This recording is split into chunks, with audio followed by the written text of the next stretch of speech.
ओ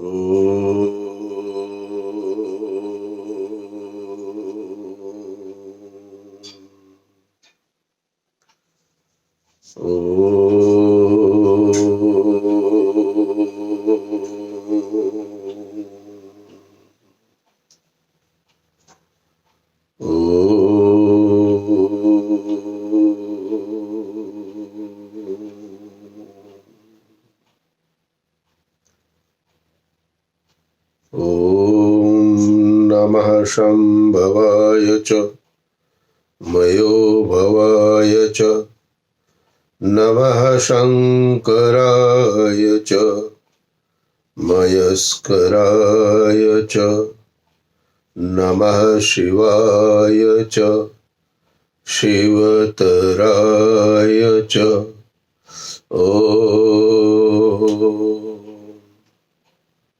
शांति शांति शांति।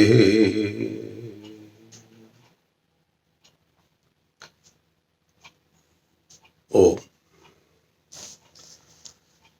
आज हमारा पारिवारिक संडे प्रवचन का समय है और मैं आशा करता हूं कि आप इस वीडियो को सपरिवार देख रहे होंगे। सप्ताह में एक दिन का समय मैंने संडे को निश्चित किया है, जब आपको लगभग 11 बजे तक यह वीडियो आपको प्राप्त हो जाएगा। एक उद्देश्य मेरे जीवन का रहा है हमेशा कि जब तक हम अपने परिवार में सुख शांति समृद्धि और आनंद की प्राप्ति नहीं कर सकेंगे, तब तक हम ईश्वर के उस आनंद की प्राप्ति के अधिकारी नहीं बन सकेंगे। अधिकतर समय हम अपने परिवार के साथ व्यतीत करते हैं, बच्चे माता पिता के साथ, पति पत्नी के साथ में और माता पिता बच्चों के साथ में। और इस सभी चीजों के अंदर जब एक सुख शांति और आनंद का एक वातावरण उत्पन्न होना प्रारंभ होता है, तब आप जब भी ईश्वर का ध्यान करेंगे, आपको आश्चर्य होगा कि अब आपको इस प्रक्रिया में अर्थात दैनिक ईश्वर के ध्यान में मुझे आनंद प्राप्त हो रहा है। इसी उद्देश्य को ध्यान में रखते हुए पारिवारिक संगतिकरण आप सबके विचार, मन, ज्ञान, नॉलेज, ये सभी एक प्रकार से आपको सुलभता से और परिवार में सबको ही प्राप्त हो सके, तो इस हेतु मैंने इस संडे पारिवारिक प्रवचन के वीडियो को बनाना प्रारंभ किया है। आप मेरे पिछले भी वीडियो देखें। गुड पेरेंटिंग, माता पिता के क्या कर्तव्य होते हैं, कैसे बच्चों को हमें बड़ा करना है, या वर्तमान स्थिति में हमारे जो भी बच्चे हैं वो किस प्रकार से व्यवस्था को प्राप्त करेंगे। तो संडे प्रवचन में मेरा एक वीडियो पहले बहुत ज़्यादा जिसके कि मेरे को व्यूज़ प्राप्त हुए हैं, वो है गुड पेरेंटिंग। फिर पिछले संडे मैंने अपना जो संडे पारिवारिक प्रवचन में कंट्रोल एंगर का वीडियो दिया था, क्योंकि क्रोध की उत्पत्ति सबके साथ में है। और जब आप किसी भी मेरे संडे पारिवारिक प्रवचन को परिवार के साथ अर्थात बच्चे माता पिता के साथ बैठ के देख रहे हैं, तो जो बातें मैं माता पिता को समझा रहा हूँ वही बातें आपके बच्चे भी समझ रहे हैं। तो एक समन्वय बन जाता है। अलग अलग हम देखेंगे, अलग अलग हम सुनेंगे या नहीं सुनेंगे, या परिवार के एक या दो व्यक्ति ने ही सुन लिया, तो वहाँ पर पारिवारिक समन्वय और संगतिकरण प्राप्त नहीं हो सकता, इसलिए इकट्ठा बैठना। अंग्रेजी के अंदर भी एक कहावत आती है, मुहावरा है कि the family who eats together praise together stage together. जो परिवार इकट्ठा बैठ कर के भोजन करता है, जो परिवार इकट्ठा बैठ कर के प्रार्थना करता है, वो हमेशा इकट्ठा रहता है। यहाँ इकट्ठा से तात्पर्य यह है कि विचारों का एकत्रीकरण। आजकल भोजन हमारा सबका अलग अलग है और प्रार्थना का भी हमारा अलग अलग समय है, तो कुछ न कुछ समय हम आवश्यक रूप से इन कार्यक्रमों के लिए समन्वय के रूप में देना प्रारंभ करें। और मैं आशा करता हूं कि संडे प्रवचन में आपको और आपके बच्चों को दोनों को ही विशेष लाभ प्राप्त होगा। आज का जो विषय रखा गया है वो है कंट्रोल ईगो। कंट्रोल ईगो से तात्पर्य है कि आजकल सारी के सारी पारिवारिक अव्यवस्था या सामाजिक अवस्था के दो मुख्य कारण मैं मानता हूं, जिसमें पहला था क्रोध, जिस पर मेरा पिछला वीडियो है, और दूसरा है अहंकार, जो मेरा आज का वीडियो होगा। जिस भी परिवार के व्यक्ति ने, जिस भी किसी व्यक्ति ने भी इन दो बातों को अपने कंट्रोल में ले लिया, तो वहां पर उसकी जीवन की उन्नति प्रारंभ हो जाएगी। इसलिए आज का वीडियो जो हमारे अहंकार को हम कैसे दूर करें, उसके ऊपर मेरा ये वीडियो होगा। आशा है आप इसको ध्यान से सुनेंगे। अहंकार या ईगो, जैसे बच्चे भी जब कभी भी अपने विद्यालय में, स्कूल के अंदर, कॉलेज के अंदर में जब कभी भी बात करते, तो वो किसी अपने फ्रेंड के साथ में उन्हें ये दिखता है कि इसके अंदर ईगो प्रॉब्लम है। ईगो प्रॉब्लम से तात्पर्य यह है कि अपने आप को बहुत बड़ा समझना, जितना वो नहीं है। अर्थात अपने अभिमान को रखना नहीं, क्योंकि ये अहंकार सबके अंदर एक स्वाभाविक वृत्ति के अंदर है। तो हमारा जो स्थूल शरीर है, इस स्थूल शरीर के अंदर एक सूक्ष्म शरीर भी है, और इस सूक्ष्म शरीर के अंदर अंतःकरण हमेशा स्थित रहता है।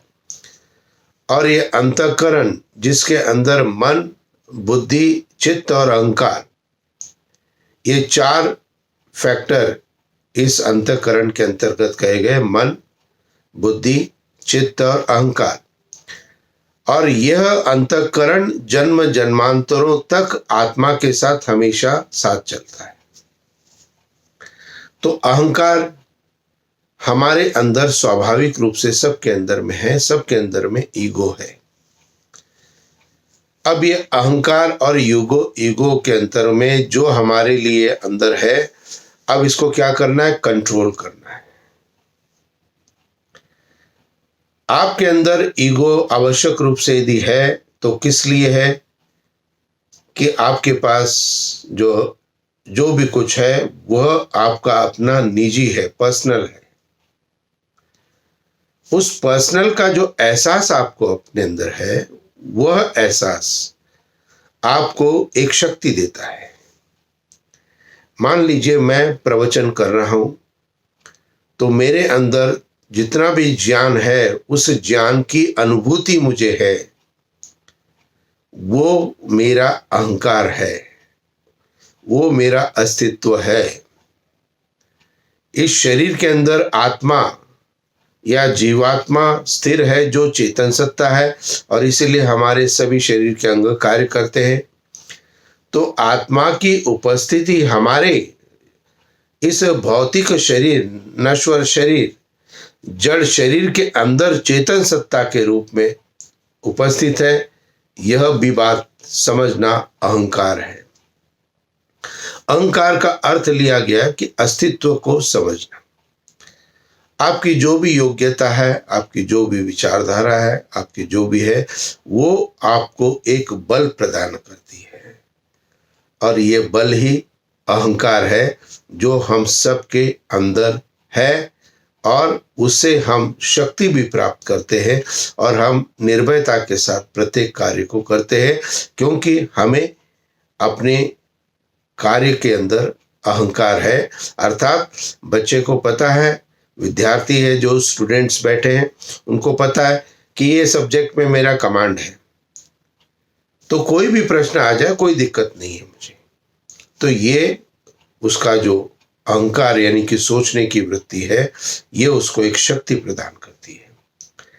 लेकिन अहंकार जो एक स्वाभाविक तत्व हम सब के अंदर है, अब ये स्वाभाविक तत्व किस प्रकार से ईगो के अंदर या अभिमान के अंदर परिवर्तित हो जाता है। अभिमान और ईगो समान दृष्टि से एक ही है, तो अभिमान और ईगो में अहंकार कब परिवर्तित हो जाता है कि जब यह विद्यार्थी स्टूडेंट यह जानता है कि मुझे इस सब्जेक्ट में पूरा कमांड है, ये तो उसका अहंकार हो गया जो उसके लिए शक्ति प्रदान करता है। लेकिन इसी बात को जब वह दूसरों के ऊपर प्रदर्शित करना प्रारंभ करता है, दूसरों को बताना प्रारंभ करता है, व्याख्यान करना प्रारंभ करता है, शारीरिक क्रियाओं द्वारा बताने का प्रयत्न करता है, तो वह अहंकार ईगो के अंदर, अभिमान के अंदर परिवर्तित हो जाता है। और जो अभिमान है उसके लिए क्या कहा गया है, ईगो के लिए क्या कहा गया? अभिमान श्रियम हंति, कि ये जो अभिमान है अर्थात जो ये ईगो है, ये समस्त शोभा और लक्ष्मी का नाश कर देता है। ज्ञान बहुत अधिक प्राप्त है किसी को भी, कोई बात नहीं, लेकिन जब वो उसका प्रदर्शन करना प्रारंभ करता है तो निश्चित रूप से उसकी शोभा यानी उसकी सुंदरता समाप्त होना प्रारंभ हो जाती है। और जो लक्ष्मी से तात्पर्य ऐश्वर्य है, जितने भी उसको आनंदमय जीवन के लिए जो भी चीजें प्राप्त है, वो शायद उससे दूर होना प्रारंभ हो जाएगी। तो कहीं हम अपने अहंकार को ईगो के अंदर तो परिवर्तित नहीं कर रहे, कहीं हम अपने अहंकार को अभिमान के अंदर तो परिवर्तित नहीं कर रहे हैं। इसलिए अभिमान और अहंकार को हमें अपने जीवन से निश्चित रूप से कंट्रोल करना है। तो ईगो कंट्रोल या अभिमान का कंट्रोल करना है। और कंट्रोल कैसे करना है, अब उसके लिए हमारी क्या क्या व्यवस्थाएं हैं और किस प्रकार से हमें जीवन में ईगो को कंट्रोल करना है। प्रत्येक व्यक्ति जन्म से मृत्यु पर्यंत कार्य करता है और उस कार्य में हमारी एक स्वाभाविक मन के अंदर में इच्छाएं रहती हैं कि मुझे सब कोई देखे, अर्थात मेरे कार्य को सब कोई देखे। ये ईगो हो गया। मेरे कार्य को सब कोई प्रशंसा करे, तो वो भी ईगो में परिवर्तित होकर के उस व्यक्ति के कार्य को ऐसा करता है जिससे सब लोग बाय फोर्स, किसे बाय फोर्स उस व्यक्ति को मानना प्रारंभ करें।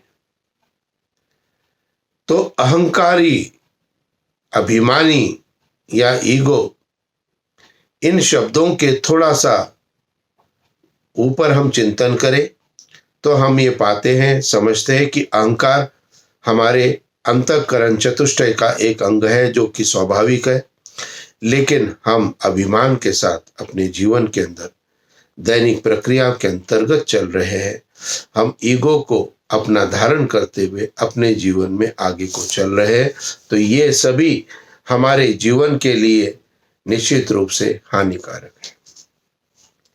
अभिमान व्यक्ति करता है, किसका कर रहा है? स्टूडेंट्स है तो शायद शिक्षा का अभिमान कर रहा है, पढ़ाई का अभिमान कर रहा है कि उसे सब कुछ आता है। लेकिन कभी उसने विचार किया क्या कि उसके एग्जाम में जो मार्क्स आएंगे उससे शायद 1% ऊपर भी लेने वाला दूसरा छात्र है। तो जब मुझसे भी ज्यादा नंबर किसी अन्य स्टूडेंट के आएंगे तो मुझे अपने उस विद्या पर अहंकार क्यों करना है, उस पढ़ाई पर अहंकार क्यों करना है? इसलिए क्योंकि मुझसे भी अच्छा कोई ना कोई और स्टूडेंट तो है ना। और जब आप अपने पढ़ाई के विषय में ईगो प्रॉब्लम को अंदर आ जाते हो तो आप उसके ऊपर आगे पढ़ाई करना बंद कर देते हो, जो कि आपके लिए हानिकारक है। इसलिए सतत प्रयत्न करते जाना है और प्रयत्न करते हुए अपने लक्ष्य को रखना है, इच्छा को नहीं रखना है। जो इच्छा को रखता है वो अभिमानी है, ईगोइस्टिक है, और जो लक्ष्य को रखता है वो अपने अहंकार के साथ आगे चलता है।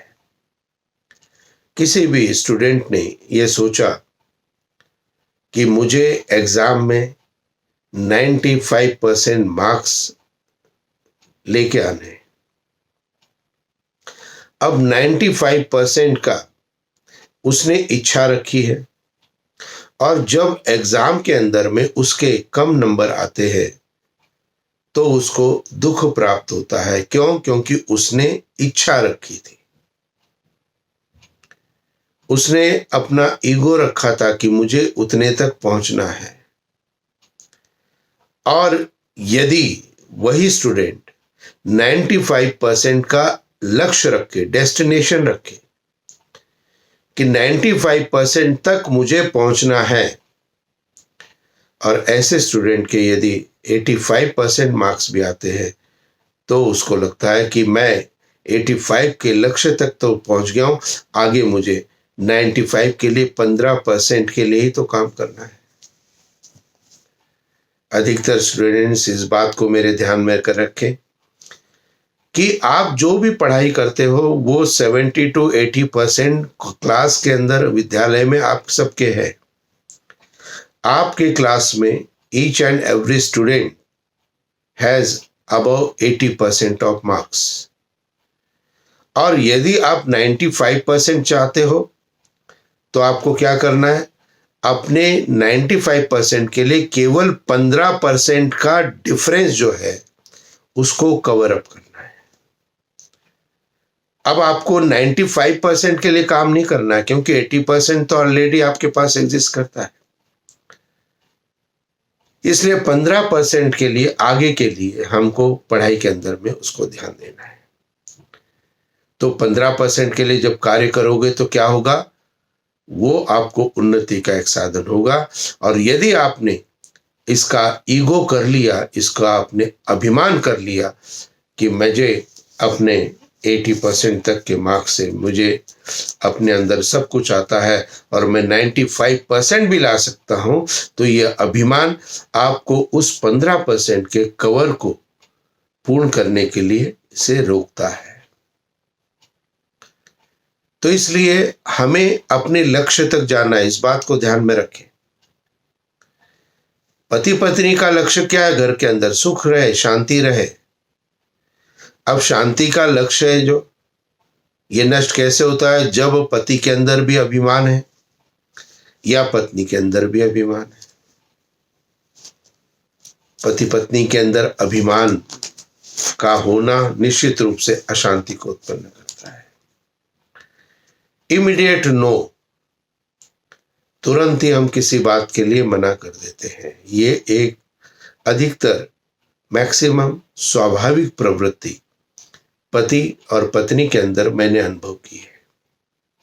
दैनिक दिनचर्या में यदि आप अपना विश्लेषण करते हैं तो आपके पति आपको कुछ भी कहे, आप उसको नो करने का प्रयत्न करते हो, और आपकी पत्नी आपको जो कुछ कहे उसके लिए आप भी नो करने का प्रयत्न करते हो। यह आपका ईगो है, यह आपका अभिमान है।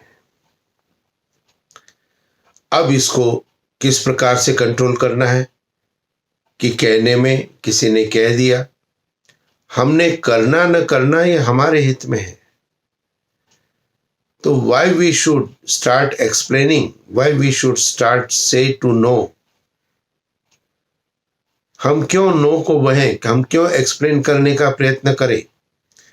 तो जो कुछ भी पति पत्नी को एक दूसरे के समन्वय से प्राप्त हो रहा है उसको सहर्ष स्वीकार करो, प्रसन्नता के साथ स्वीकार करो। और निश्चित रूप से जो भी घर के अंदर जो भी हमारे सीनियर सिटीजन्स हैं उनके लिए हमेशा मैं एक निर्देश करता हूं कि आपने अपने बहुत ही अधिक परिश्रम से, पुण्य कर्मों से आपने अपने बच्चों को बड़ा किया है। आप उनके गुणों को देखना प्रारंभ करो, उनकी अच्छाई को देखिए, बच्चों की अच्छाइयों को देखिए। तो आप अपने परिवार के अंदर जो भी सीनियर सिटीजन्स रहते हैं वो यदि अपने सभी बच्चों के अंदर में जो भी आपके अंडर में है घर में उन सब के गुणों को देखना प्रारंभ करेंगे तो उनका जीवन भी सार्थक हो सकता है। लेकिन जहां ईगो आ गया वहां पर अशांति आ गई, दुख आ गया। इसलिए ईगो को कंट्रोल करना, अभिमान को कंट्रोल करना आवश्यक है। कहीं पर भी कोई भी प्रवचन यदि आप सुनने जाते हो, सत्संग के अंदर आप गए, 1 घंटा 2 घंटा आपने ईश्वर के ध्यान के लिए मन लगाया और जैसे ही आप घर के अंदर आए और घर के अंदर आपने एंटर किया और आपने घर की व्यवस्था को देख करके शाउटिंग करना प्रारंभ कर दिया, चिल्लाना प्रारंभ कर दिया। काम से घर पर आए तुरंत ही क्रोध करना प्रारंभ कर दिया। पति यदि काम से देर से आए तो पत्नी ने क्रोध करना प्रारंभ कर दिया। तो जहां पर आप एक अच्छी स्थिति से अपने परिवार के अंदर आए तो क्यों ना कुछ समय काल तक हम अपने ऊपर कंट्रोल करें, अपने अभिमान पे कंट्रोल करें, अपने अस्तित्व को दिखाने का हम प्रयत्न न करें क्रोध के माध्यम से, ईगो के प्रॉब्लम से। इसलिए हमें उस समय क्या करना चाहिए, जैसे कभी भी सत्संग से आए तो बोल देते हैं घर के अंदर को, अरे ये क्या कर दिया, ये हम कह के गए थे, ये आपने क्यों नहीं किया, इसको ऐसे करना था, ये चीज यहाँ क्यों रखी है। अब इसके विपरीत क्या करना है, जब भी सत्संग से प्रभु भक्ति से आप घर पर जाएं तुरंत ही घर में घुसने के साथ ही सबसे कहो, अरे भाई सब लोग कहाँ कहाँ हैं, क्या कर रहे हो बच्चों। प्रसन्नता आपके चेहरे पर होनी चाहिए, आपकी वाणी के अंदर प्रसन्नता होनी चाहिए, आपके शरीर के अंदर वो प्रसन्नता का भाव जो आप 1 घंटा 2 घंटा उस स्पिरिचुअल से प्राप्त करके आए हैं उसको प्रभाव को आपने अपने परिवार पर छोड़ना है। लेकिन यदि किसी व्यक्ति के अंदर अहंकार है तो वो अपने अहंकार के कारण, अपने अभिमान के कारण अपने आप को प्रदर्शित करना प्रारंभ कर देगा। इसलिए डिस्प्ले नहीं करना है, डिस्प्ले नहीं करना है। तो किसी भी चीज को जब हम डिस्प्ले करना प्रारंभ कर देते हैं तो वो हमारा ईगो और अहंकार बन जाता है। अब इसको कैसे कंट्रोल करना है हमें, ईगो को कंट्रोल करने के लिए क्या है, उसके लिए एक ही उपाय जो सर्वोत्तम है, सरल है और सबके लिए सुलभता से करने योग्य है, वो है कि जो भी हम कार्य किसी अन्य व्यक्ति से कहना चाहते हैं, कोई भी कार्य जो हम अन्य व्यक्ति से कराना चाहते हैं, उसको जो भी हम वाणी से बोलना चाहते हैं, जो भी हम शरीर से करना चाहते हैं, उसको बहुत अधिक नम्रता के साथ, सौम्यता के साथ, प्रार्थना के साथ बोलना प्रारंभ करो। बच्चा घर के अंदर पढ़ाई नहीं कर रहा है, टीवी देख रहा है, अब माँ ने जोर से फटकार लगाई उसको, दिन भर टीवी देखते रहते हो, पढ़ाई करो, चलो बैठो पढ़ाई करने। अब ये तो हो गया ईगो, ये हो गया अभिमान। अब इसका दूसरा स्वरूप क्या है, जो कि ईगो को कंट्रोल करते हुए बेटा देखो, आपने बहुत देर से अब देख लिया ना, तो आप अब इसको बंद करके अपनी पढ़ाई करने की तरफ आप प्रवृत्त हो जाओ। मैं बंद कर दूं क्या इसको?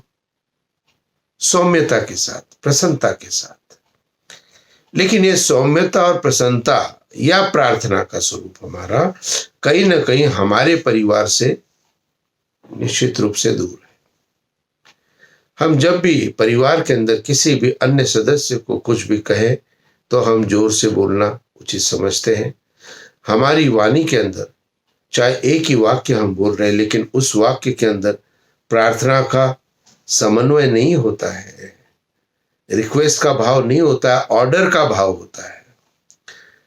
तो यदि कोई भी वाक्य आप किसी से कहते हैं तो उस वाक्य में यदि ऑर्डर है तो वह ईगो है, और ऑर्डर नहीं है, सौम्यता है, प्रसन्नता है, तो यह आपके लिए लाभदायक है।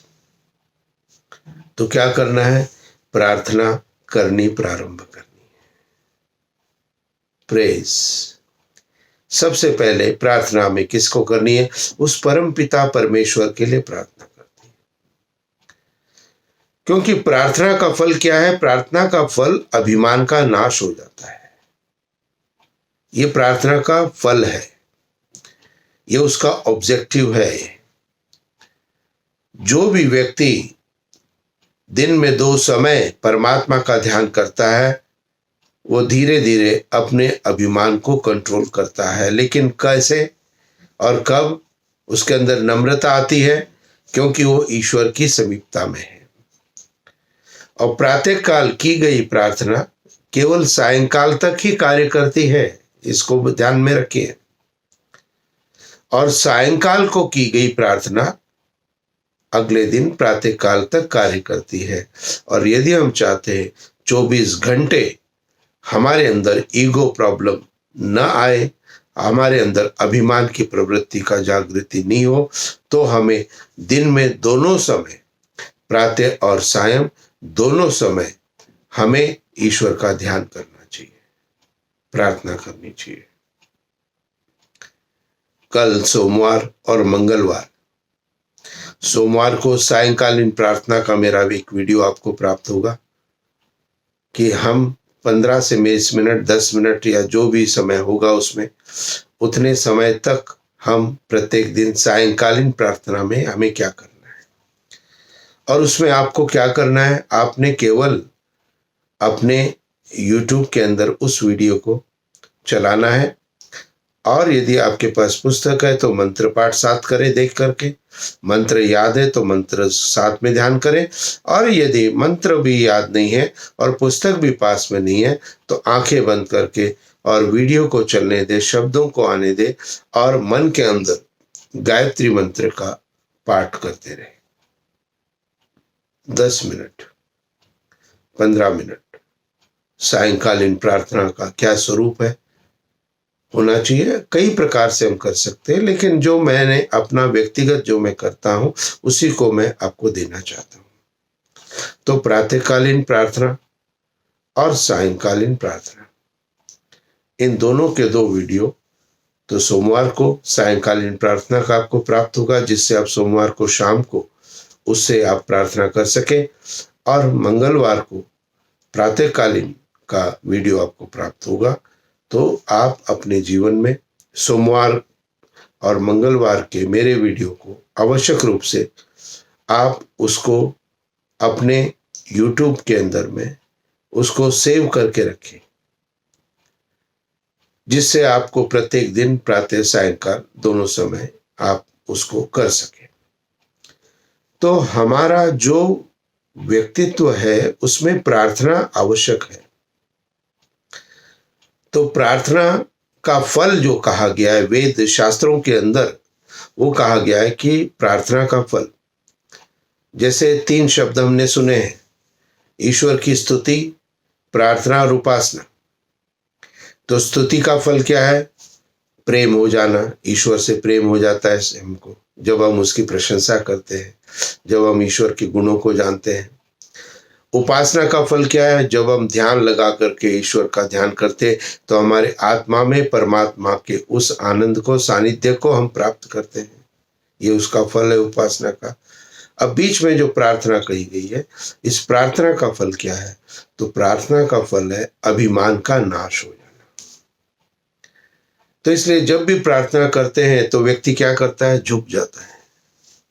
जब भी प्रे करते हैं, ईश्वर से प्रार्थना जब हम करते हैं तो हमारे अंदर अभिमान या मैं की भावना होती है क्या?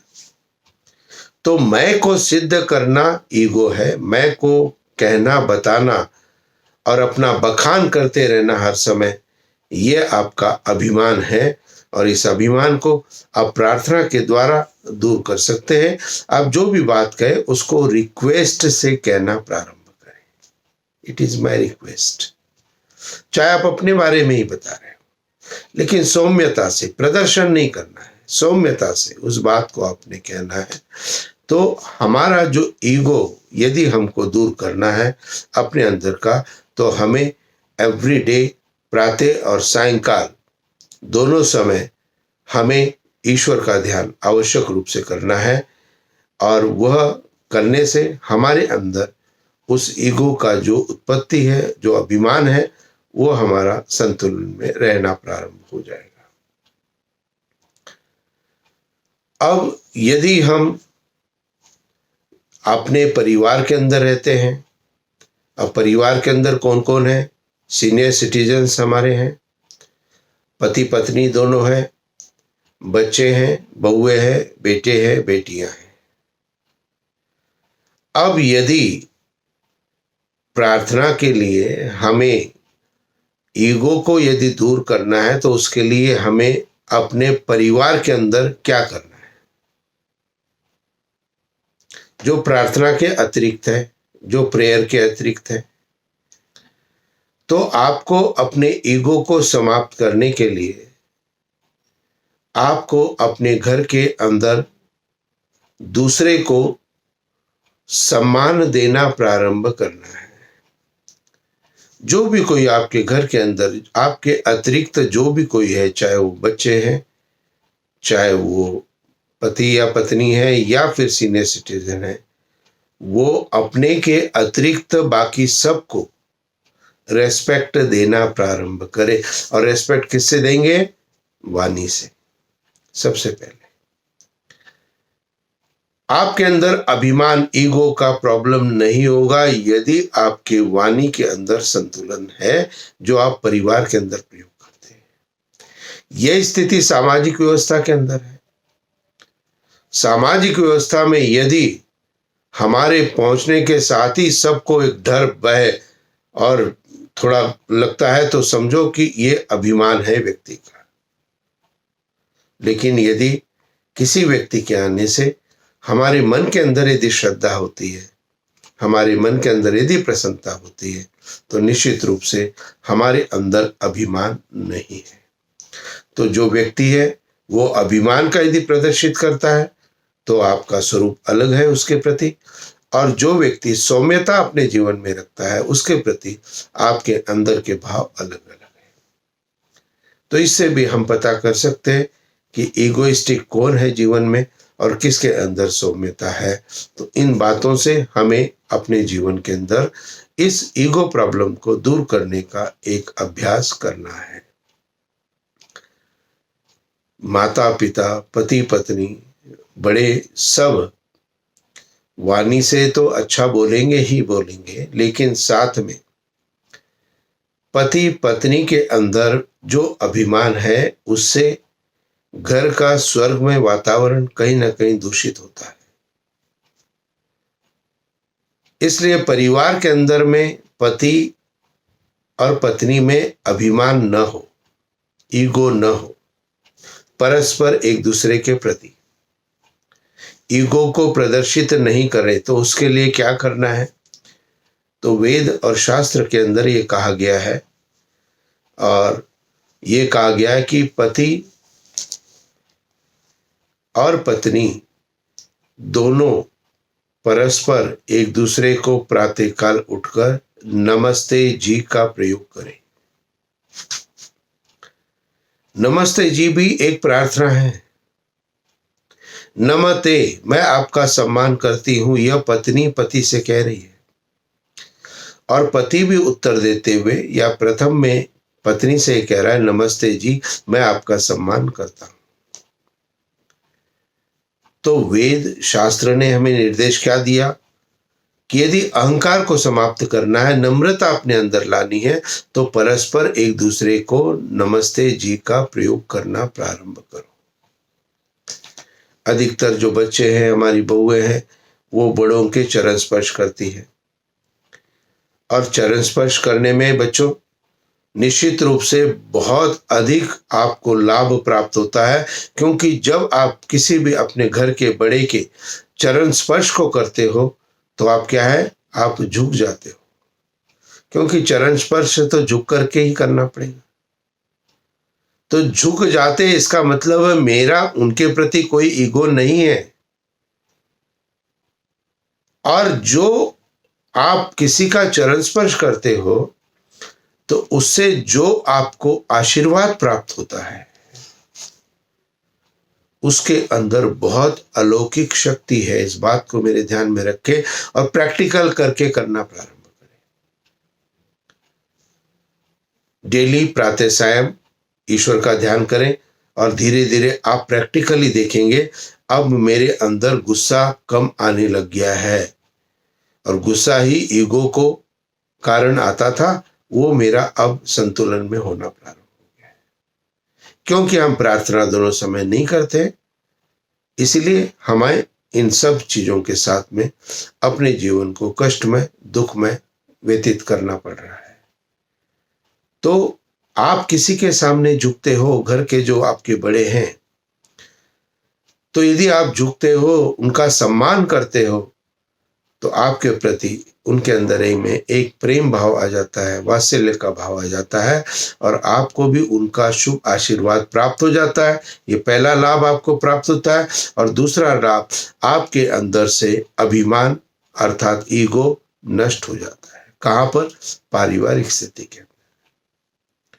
तो फिर एक समन्वय की स्थिति बनना प्रारंभ हो जाती है। ये समन्वय बहुत आवश्यक है। यदि ईगो रखेंगे परिवार के अंदर, अभिमान को यदि रखेंगे परिवार के अंदर कोई भी व्यक्ति, तो वो अकेला ही उस पूरे परिवार के अंदर अशांति और दुख को प्राप्त करा सकता है, उत्पन्न करा सकता है। इसलिए मैं परिवार के सभी लोगों को ये दायित्व देता हूं कि यह आपका अपना दायित्व है कि आपके कारण घर के अंदर अशांति न हो, दुख और कष्ट किसी अन्य घर के सदस्य को प्राप्त न हो, चाहे वो मन से हो, चाहे वाणी से हो, चाहे शरीर से। तो एक सौम्यता, एक नम्रता, एक प्रार्थना, नमस्ते जी का प्रयोग यदि पति पत्नी करना प्रारंभ कर दे प्रातःकाल, अभी तक जो नहीं करते हो, और पति ने, मान लीजिए मेरा ये वीडियो देख लिया, पत्नी ने नहीं देखा, और पति ने अगले दिन सुबह उनको कह दिया नमस्ते जी, आपकी पत्नी का क्या रिएक्शन होगा? आप अनुभव करेंगे ना इसको। उनको प्रसन्नता होगी, आश्चर्य होगा, खुशी होगी, आनंद होगा, शायद उनका चेहरा खुशी के मारे खिल जाए। तो इससे अपने दिन का प्रारंभ करें हम प्रातःकाल। किससे? प्रसन्नता से। किससे? अपने जो पार्टनर है उसकी प्रसन्नता। और ये तब होगी जब हम प्रातःकाल उठ करके नमस्ते जी का प्रयोग करना प्रारंभ करेंगे।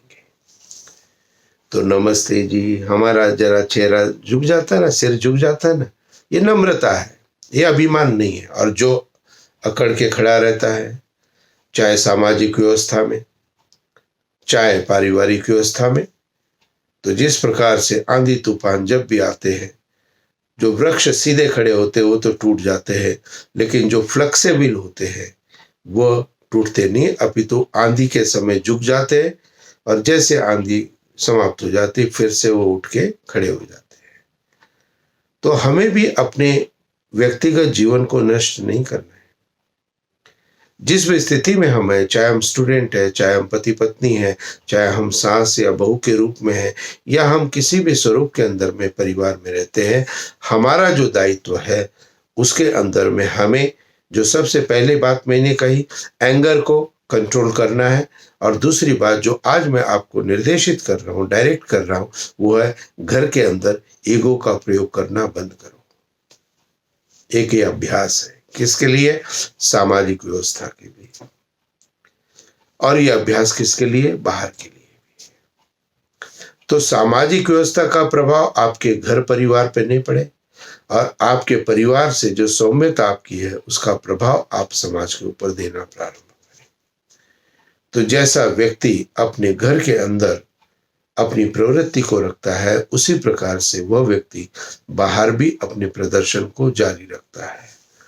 तो अभिमान, ईगो को दूर करने का सबसे सरलतम जो उपाय है, वो उपाय है ईश्वर की प्रार्थना दोनों समय हम करें।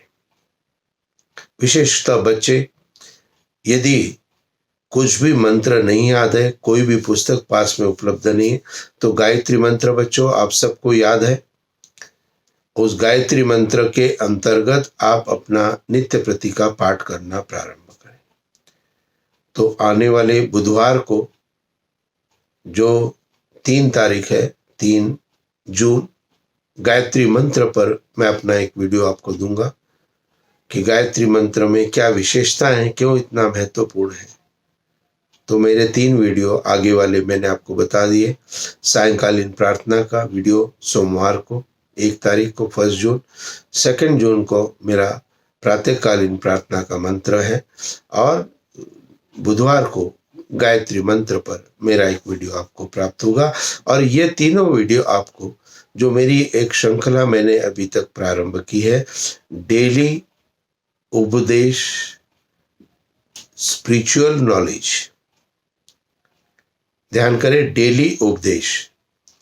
अब हम स्वाध्याय तो करते नहीं हैं, तो डेली उपदेश में मेरा जो वीडियो होगा है, जो अभी तक 6 वीडियो आप सुन चुके हैं, वो पिछले सप्ताह के, वो 6 वीडियो 15 से 20 मिनट के अंदर ही है, उससे ज्यादा नहीं है। तो प्रत्येक दिन आपको 15 से 20 मिनट का समय डेली स्पिरिचुअल नॉलेज के लिए आपको देना है। आप स्वयं भी दें, बच्चों को भी प्रेरणा करें। और इसीलिए मैं आपको एक बार का बार बार आग्रह कर रहा हूँ, विनम्र निवेदन कर रहा हूँ कि आप अपने घर के जितने भी मोबाइल है जिसके अंदर स्मार्टफोन की व्यवस्था है, उन सब में यूट्यूब के अंदर में मेरे चैनल को सब्सक्राइब कर दें।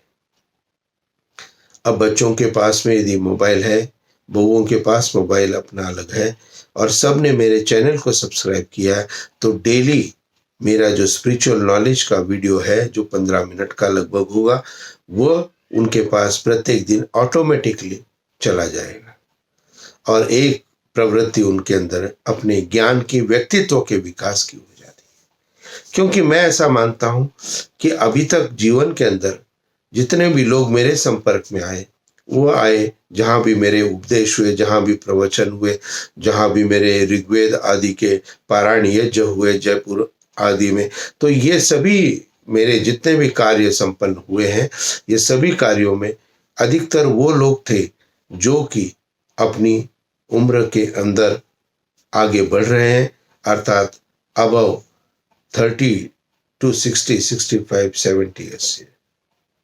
लेकिन 30 ईयर्स से नीचे जो हमारे घर के मेंबर्स हैं, जो हमारी आने वाला भविष्य है, इनके लिए हमने सुविधा से ये सारा डेली जो स्पिरिचुअल नॉलेज का एक मैंने प्रक्रिया की है, जिससे उनको भी घर बैठे इस चीज की प्राप्ति होती रहे।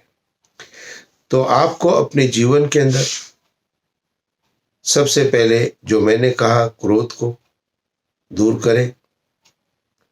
पेरेंटिंग कंट्रोल, मेरा एक जो वीडियो था उसमें परिवार के अंदर किस प्रकार से आप समन्वय बनाएं। और आज का जो वीडियो है ईगो कंट्रोल, तो ईगो के लिए हमने 2 बातें समझी, सीखी कि ईगो को यदि अपने जीवन के अंदर उठने नहीं देना है, तो निश्चित रूप से हमें अपने अंदर प्रार्थना को स्थान देना पड़ेगा। डेली स्पिरिचुअल हमको प्रेयर करनी पड़ेगी ईश्वर की। डेली स्पिरिचुअल नॉलेज को गेन करना पड़ेगा। उससे ही हमारे जीवन के अंदर में ईगो प्रॉब्लम समाप्त होगी। और परस्पर घर के अंदर जो दूसरा उपाय मैंने बताया वो है नमस्ते जी का प्रयोग करना, चरण स्पर्श आदि से दूसरे को अभिवादन करना। कोई भी व्यक्ति अभिमान करता है तो किस चीज का अभिमान करता है, किस चीज की ईगो है उसको। मान लीजिए किसी के पास में करोड़ों रुपए की संपत्ति बैंक में पड़ी है, प्रॉपर्टीज में पड़ी है, तो यदि वो संपत्ति का यदि अभिमान करता है मान लीजिए, लेकिन कभी उसने अपने घर के 4 घर आजू बाजू कभी देखा है क्या, विचार किया है क्या? शायद आपसे भी ज्यादा धन और संपत्ति उसके पास में उपलब्ध है। तो यदि संपत्ति का अभिमान कर लिया, प्रॉपर्टी का अभिमान कर रहे, तो आपसे भी तो ज्यादा रखने वाले आपके आसपास ही हैं। यदि आपने अपने धन का अभिमान कर लिया कि बहुत अधिक पैसा है, तो आपसे भी अधिक पैसा रखने वाले भी आपके आसपास हैं। आपने अभी यदि विद्या, शिक्षा, ज्ञान का यदि अपने जीवन के अंदर में अभिमान कर लिया, तो निश्चित रूप से आपकी उन्नति आगे नहीं हो सकती। महर्षि दयानंद सरस्वती ने हमें अपने जीवन के अंदर में जिस प्रकार से अपनी नम्रता को रखने के लिए बताया, जो शिक्षा, जो विद्या है, वह सुलभता से प्राप्त है। अनेकों महात्मा जो हमारे पहले हुए हैं, जिनको हम महात्मा कहते हैं, जिन्होंने सामाजिक जीवन में उन्नति के जो साधन बने हैं, वो शायद निरक्षर थे, पढ़े लिखे, स्कूल की एजुकेशन से अलग थे। हमारे पूर्वज भी शायद इतना पढ़े लिखे नहीं थे, लेकिन उनके अंदर, उनकी कार्यशैली के अंदर, उनके बातों के अंदर, उनके विचारों के अंदर में वेद वाणी का प्रकट होना उनके व्यक्तित्व में हमने अनुभव किया है। तो जो लोग पढ़ाई लिखाई का अभिमान करते हैं कि मैं पीएचडी हूं, मैंने ये पढ़ाई की, मैंने ये पढ़े हैं, मैंने वो शास्त्र पढ़े, ये शास्त्र पढ़े, वो शास्त्र आपने क्यों पढ़े हैं? उस शास्त्र पढ़ने का आपका एकमात्र उद्देश्य है उसका समुचित ज्ञान आप लोगों में दे सके और आप उस ज्ञान का अपने जीवन के अंदर भी प्रयोग कर सके। अब इतनी बड़ी शिक्षा में, इतने बड़े अध्ययन में मैंने ये समझ तो लिया कि क्रोध नहीं करना चाहिए, लेकिन मैं क्रोध करता हूं। मुझे अभिमान नहीं करना चाहिए, लेकिन मैं अभिमान करता हूं। मैंने शिक्षा में ये पढ़ाई की कि किसी की ईर्ष्या या द्वेष नहीं करना है, किसी की निंदा नहीं करनी है, तो ये लेकिन मैं फिर भी करता हूं। तो ऐसे विद्या, ऐसे शिक्षा का जो भी लाभ हमको प्राप्त करना था वो हम नहीं कर सके, इसलिए वो भी हमारे अंदर अभिमान को ही उत्पन्न कर रहा है, उन्नति को तरफ प्राप्ति नहीं हो रही। इसलिए शिक्षा के साथ आपका आचरण, विचार और व्यवहार भी उत्तम होनी चाहिए। यदि कोई भी 2 व्यक्ति आपके सामने यदि खड़े हो, एक तो बहुत अधिक पढ़ा लिखा शिक्षित व्यक्ति है, लेकिन उसके अंदर क्रोध भी है, अहंकार भी है, और दूसरा जो व्यक्ति जिसने कोई भी विद्या अध्ययन नहीं किया है, पढ़ाई नहीं की है, लेकिन उसके अंदर न क्रोध है न अहंकार है। आप मुझे बताइए, आप अपना स्वयं निर्णय करिए कि आप किसे अधिक पसंद करेंगे। तो निश्चित रूप से जिन बातों को हम ईगो के रूप में प्रदर्शित करना चाहते हैं, कहीं ना कहीं ये ईगो हमारे उस उन्नति का नाश कर रहा है जो हमारे पास में ऑलरेडी एग्जिस्ट करती थी। इसलिए अहंकार को अभिमान में परिवर्तित नहीं करना है, अहंकार को ईगो के अंदर परिवर्तित नहीं करना है। तो ये आपके अपने लिए है, और यह जो आपके लिए है आपके डेवलपमेंट के लिए है। तो प्रार्थना भी करें। और दूसरा, आपका ईगो कैसे कंट्रोल में हो सकता है, तो जो भी आप एट प्रेजेंट काम कर रहे हो उसके अंदर, कार्य के अंदर आप पूर्णतः ध्यान और मन लगा के उस कार्य को करें।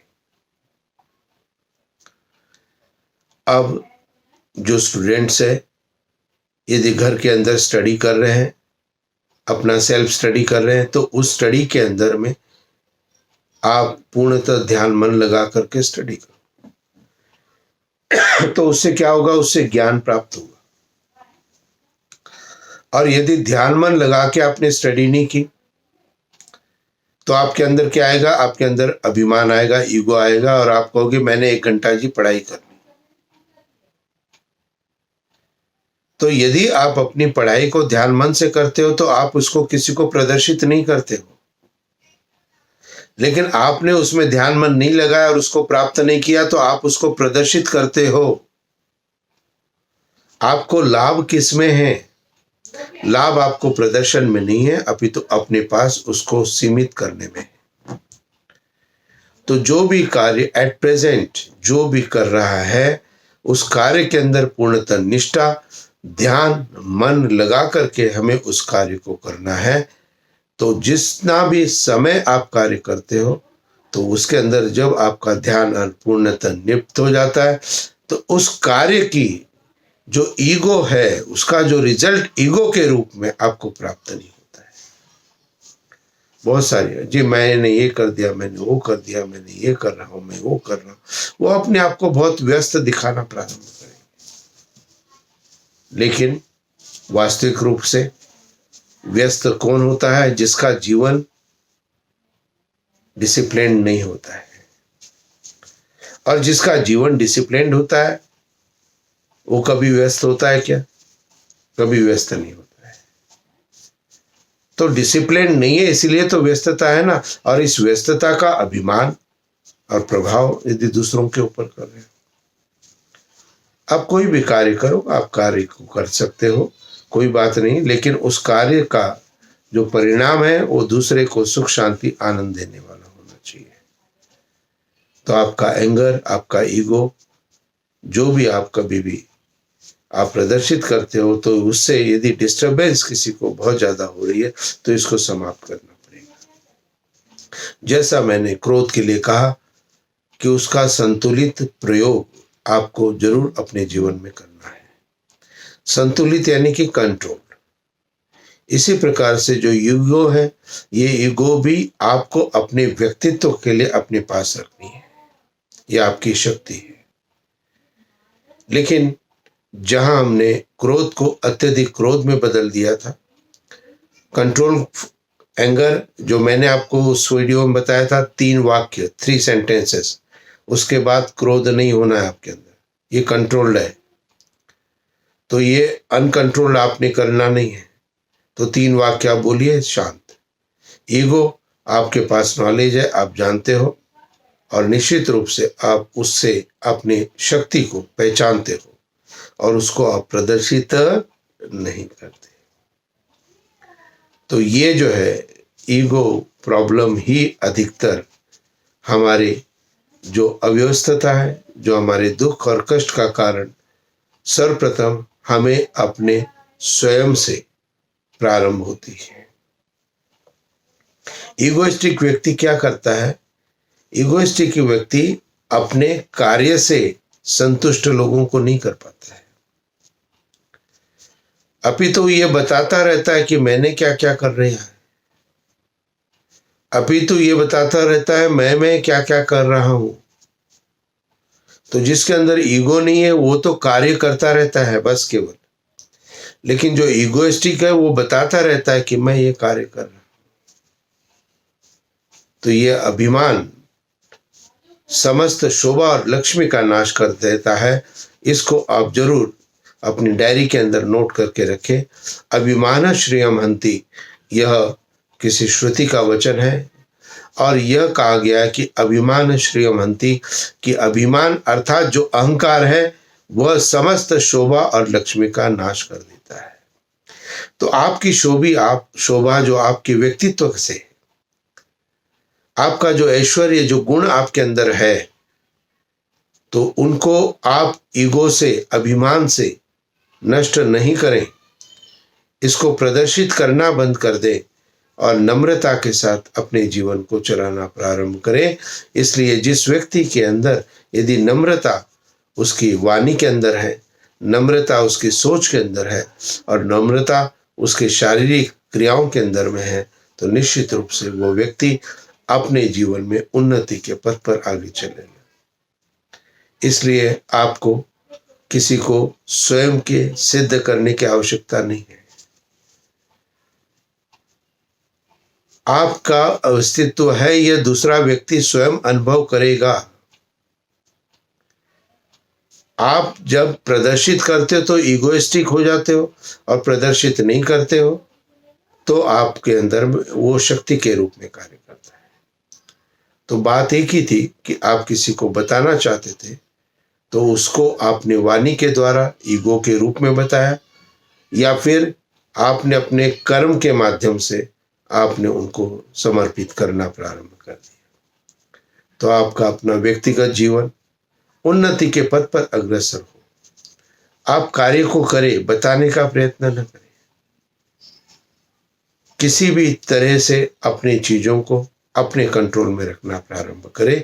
इसीलिए स्वयं से कार्य करना प्रारंभ करें। यदि घर के अंदर 6 व्यक्ति यदि घर के अंदर है और 6 वो अपना स्वयं का यदि निर्माण करना प्रारंभ करते हैं, तो उस घर के अंदर सुख शांति की, समृद्धि की प्राप्ति हो जाती है। अधिकतर हम क्या करते हैं, हम अपने परिवार में स्वयं को तो परिवर्तित नहीं कर रहे हैं, लेकिन हम दूसरे के अंदर परिवर्तन की इच्छा को रखते हैं। तो अपने स्वयं के अंदर इन चीजों को, इच्छा को रखना प्रारंभ करें। सबसे पहले मैं अपने स्वयं के अंदर सुधार करूं। मेरे अंदर एक्सेसिव एंगर नहीं है, मेरे अंदर ईगो प्रॉब्लम नहीं है। तो सबसे पहले स्वयं के अंदर, और फिर ये परिवार के अंदर, और फिर ये सामाजिक व्यवस्था में। इसलिए आप अपने व्यक्तित्व के स्वयं के निर्माण के लिए कार्य करना प्रारंभ करें, और प्रभु का ध्यान और माता पिता का आशीर्वाद, बड़ों का आशीर्वाद, बस ये 2 एक मूल मंत्र है जो हमें इन सभी चीजों की तरफ ले जाने का प्रयत्न करेंगे। तो इसीलिए जैसे मैं बच्चों को निर्देश करता हूं कि सभी जो भी up to age of 40 years, 40 वर्ष तक के जो भी हमारे पास में परिवार में हैं, वो 3 बातों का ध्यान करेंगे। पहली बात, सुबह उठ करके अपने से जो बड़े हैं उनको चरण स्पर्श या नमस्ते जी आवश्यक रूप से आपने बोलना है।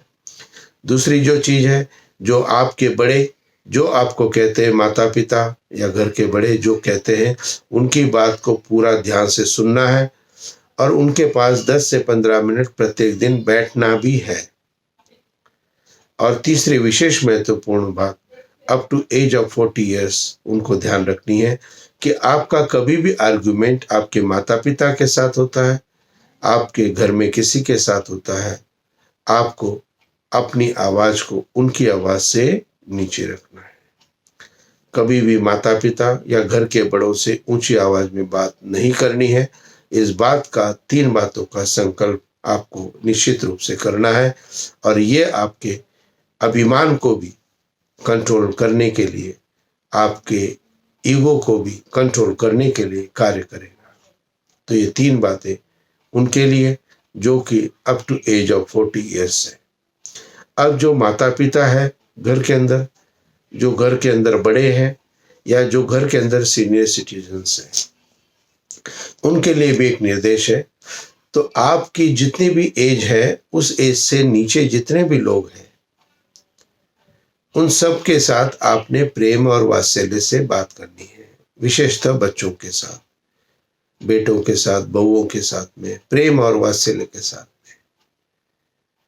उनको प्रेम दो, उनको वात्सल्य दो, उनको नम्रता से उनसे बात करो। हमने एक स्वभाव बना लिया कि हर समय अपने बच्चों से हम जोर से बोलेंगे, हर समय उन्हें डांटेंगे, हर समय हम गुस्सा करेंगे, इस बात को आपको छोड़ देना है। तो बड़ों के लिए जो 40 ईयर्स से ऊपर है उनके लिए निर्देश नंबर 1 कि आपसे अंदर जो भी छोटे हैं उनको प्रेम वात्सल्य दो, और आपके उम्र से जो भी घर के अंदर बड़े हैं उनका आदर सम्मान भी पूर्णतः आपको मन में करना है। तो जो घर के बड़े हैं उनका आदर सम्मान, और जो घर में छोड़े हैं उनका वात्सल्य। और तीसरी विशेष बात, जो घर के अंदर आप जो बड़े हैं अब एज ऑफ 40 ईयर्स, तीसरी विशेष महत्वपूर्ण बात यह है आपके लिए कि आपके बच्चों के अंदर, बेटों के अंदर, बेटियों के अंदर, बहुओं के अंदर कोई भी कमी आपको दिखाई देती है, उस कमी को आपने बाहर किसी को चर्चा नहीं करनी।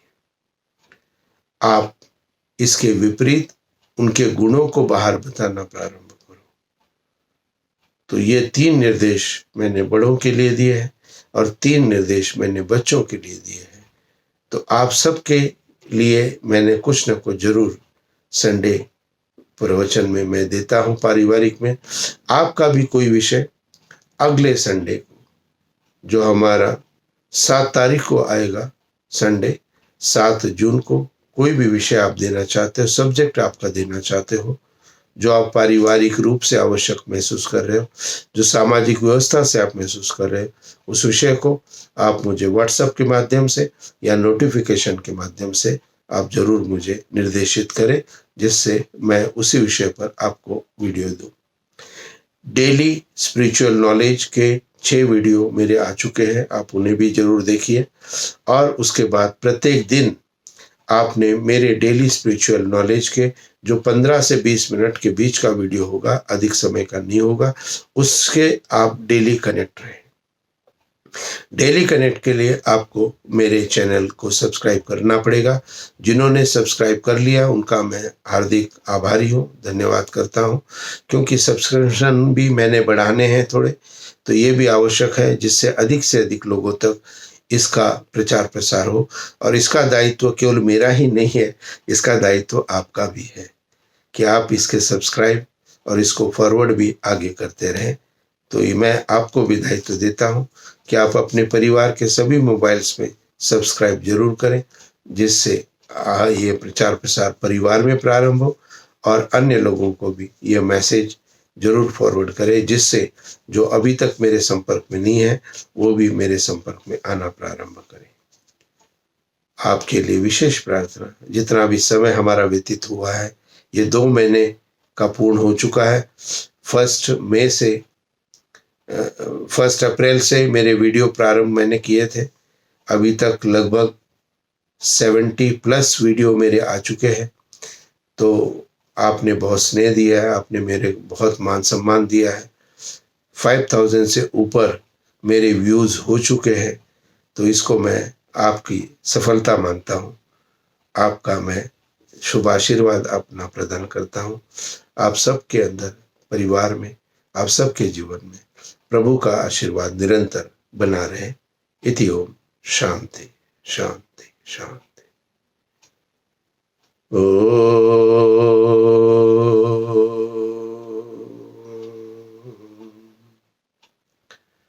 शांति शांति शांति।